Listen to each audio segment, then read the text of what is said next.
السلام علیکم، میں ہوں ندیم احمد اور آپ دیکھ رہے ہیں دا بزنس یوٹیوب چینل۔ آج کے اس مصروف دور میں بکس پڑھنے کا کسی کو بھی ٹائم نہیں ملتا۔ ہر بندہ جو ہے وہ موبائل سے یا لیپ ٹاپ سے یا سوشل میڈیا کے ذریعے انفارمیشن حاصل کرتا رہتا ہے۔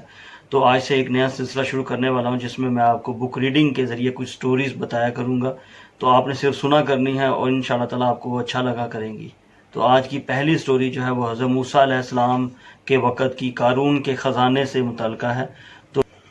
تو آج کی جو پہلی سٹوری ہے، پہلی کہانی ہے، وہ حضرت موسیٰ علیہ السلام اور قارون کے حوالے سے ہے۔ تو وہ میں بک ریڈنگ کرنے والا ہوں اور آپ لوگ صرف اس کو سنیے گا۔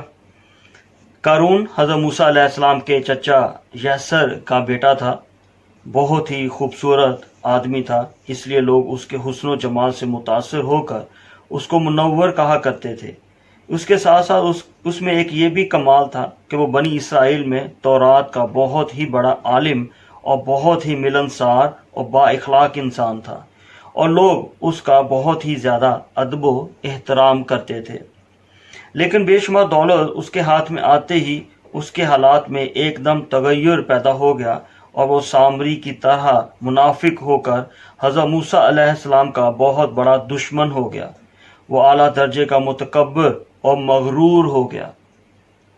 جب زکوٰۃ کا حکم نازل ہوا تو اس نے حضرت موسیٰ علیہ السلام کے روبرو یہ عہد کیا کہ وہ اپنے تمام مالوں میں سے 1000واں حصہ زکوٰۃ نکالے گا، مگر جب اس نے مالوں کا حساب لگایا تو ایک بہت بڑی رقم جو تھی وہ زکوٰۃ کے لیے نکلی۔ یہ دیکھ کر اس پر ایک دم حرص و بخل کا بھوت سوار ہو گیا اور وہ نہ صرف زکوٰۃ کا منکر ہو گیا بلکہ عام طور پر بنی اسرائیل کو بہکانے لگا کہ حضرت موسیٰ علیہ السلام اس بہانے تمہارے مالوں کو لے لینا چاہتے ہیں۔ یہاں تک کہ حضرت موسیٰ علیہ السلام سے لوگوں کو برگزشتہ کرنے کے لیے اس خبیث نے یہ گندی اور گھناؤنی چال چلی کہ ایک عورت کو بہت زیادہ مال و دولت دے کر آمادہ کر لیا کہ وہ آپ پر بدکاری کا الزام لگائے۔ چنانچہ عین اسی وقت جب کہ حضرت موسیٰ علیہ السلام وعظ فرما رہے تھے، قارون نے آپ کو ٹوکا کہ آپ کا فلاں عورت کے ساتھ اس طرح کا معاملہ ہے۔ حضرت موسیٰ علیہ السلام نے فرمایا کہ اس عورت کو میرے سامنے لاؤ۔ چنانچہ وہ عورت بلائی گئی تو حضرت موسیٰ علیہ السلام نے فرمایا، اے عورت، اس اللہ کی قسم جس نے بنی اسرائیل کے لیے دریا کو پھاڑ دیا اور عافیت و سلامتی کے ساتھ دریا کے پار کرا کر فرعون سے نجات دلائی، سچ سچ کہہ دے کہ واقعہ کیا ہے۔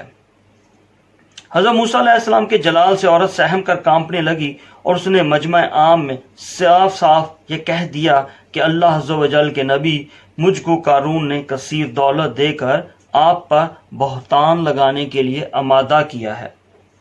اس وقت حضرت موسیٰ علیہ السلام آپ دیدہ ہو کر سجدہ شکر میں گر پڑے اور بحالت سجدہ آپ نے یہ دعا مانگی کہ یا اللہ، قارون پر اپنا قہر و غضب نازل فرما دے۔ پھر آپ نے مجمع سے فرمایا، جو قارون کا ساتھی ہو کر قارون کے ساتھ ٹھہرا رہے وہ میرا ساتھی نہیں ہے، اور جو میرا ساتھی ہے وہ قارون سے جدا ہو کر میری طرف آ جائے۔ چنانچہ 2 خبیثوں کے سوا تمام بنی اسرائیل قارون سے الگ ہو گئے۔ پھر حضرت موسیٰ علیہ السلام نے زمین کو حکم دیا، اے زمین تو اس کو پکڑ لے، تو قارون ایک دم گھٹنوں تک زمین میں دھنس گیا۔ پھر آپ نے دوبارہ زمین سے یہی فرمایا تو وہ کمر تک زمین میں دھنس گیا۔ یہ دیکھ کر قارون رونے اور بلبلانے لگا اور اپنی قرابت داری اور رشتہ داری کا حضرت موسیٰ علیہ السلام کو واسطہ دینے لگا، مگر آپ نے اس پر کسی قسم کا رحم نہ فرمایا، یہاں تک کہ وہ بالکل زمین میں دھنس گیا۔ دونوں منحوس جو قارون کے ساتھی تھے وہ کہنے لگے کہ اے موسیٰ، تو نے قارون کو اس لیے دھنسا دیا ہے کہ تو اس کے مال و دولت اور اس کے مکان اور اس کے خزانوں پہ خود قبضہ کر لے۔ چنانچہ حضرت موسیٰ علیہ السلام نے اللہ تبارک و تعالیٰ سے دعا مانگی، قارون کا مکان اور خزانہ بھی زمین میں دھنس جائے۔ قارون کا مکان جو سونے کا تھا اور اس کا سارا خزانہ سبھی زمین میں دھنس گیا۔ اللہ تبارک و تعالیٰ کا ارشاد ہے، ہم نے قارون کو اتنے خزانے دیے تھے کہ ان خزانوں کی کنجیاں ایک مضبوط اور ایک طاقتور جماعت بمشکل اٹھا سکتی تھی۔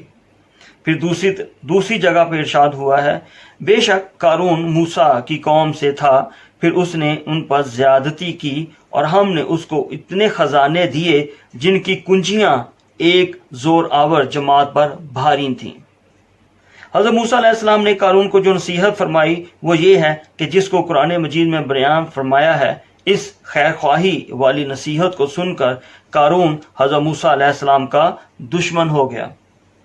غور کیجئے گا کہ کتنی مخلصانہ اور کس قدر پیاری نصیحت ہے جو حضرت موسیٰ علیہ السلام کے ساتھ ساتھ ساری قومیں قارون کو سنائی دیتی رہی۔ جب اس سے اس کی قوم نے کہا اترا نہیں، بے شک اللہ اترانے والوں کو دوست نہیں رکھتا، اور جو مال تجھے اللہ تبارک و تعالیٰ نے دیا ہے اس سے آخرت میں اپنا گھر طلب کر اور دنیا میں اپنا حصہ نہ بھول، اور احسان کر جیسا اللہ نے تجھ پر احسان کیا، اور زمین میں فساد نہ پھیلا۔ قارون نے اپنے مال کے گھمنڈ میں اس مخلصانہ نصیحت کو ٹھکرا دیا اور خوب بند سور کا تکبر اور غرور سے اتراتا ہوا قوم کے سامنے آیا اور حضرت موسیٰ علیہ السلام کی بدگوئی اور ایذا رسانی کرنے لگا۔ اس کا نتیجہ یہ ہوا کہ اللہ تبارک و تعالیٰ نے اس پر قہر نازل کیا اور اس کو اپنی گرفت میں لے لیا۔ قرآن پاک میں ارشاد ہے تو ہم نے اسے اور اس کے گھر کو زمین میں دھنسا دیا، تو اس کے پاس کوئی جماعت نہ تھی کہ اللہ سے بچانے میں اس کی مدد کرتی، اور نہ وہ بدلہ لے سکا۔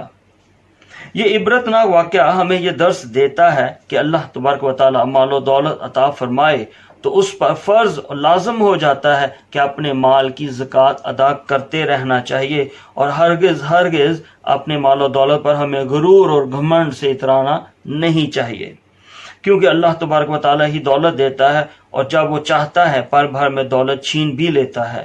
ہر وقت اس کا دھیان رکھتے ہوئے تواضع اور انکساری کی عادت رکھے، اور ہرگز کبھی انبیاء اور اولیاء اور صالحین کی ایذا رسانی اور بدگوئی نہ کرے کہ ان کے مقبولان بارگاہ الہی کی دعا اور بد دعا سے وہ ہو جایا کرتے ہیں جس کا لوگ کبھی تصور بھی نہیں کرتے۔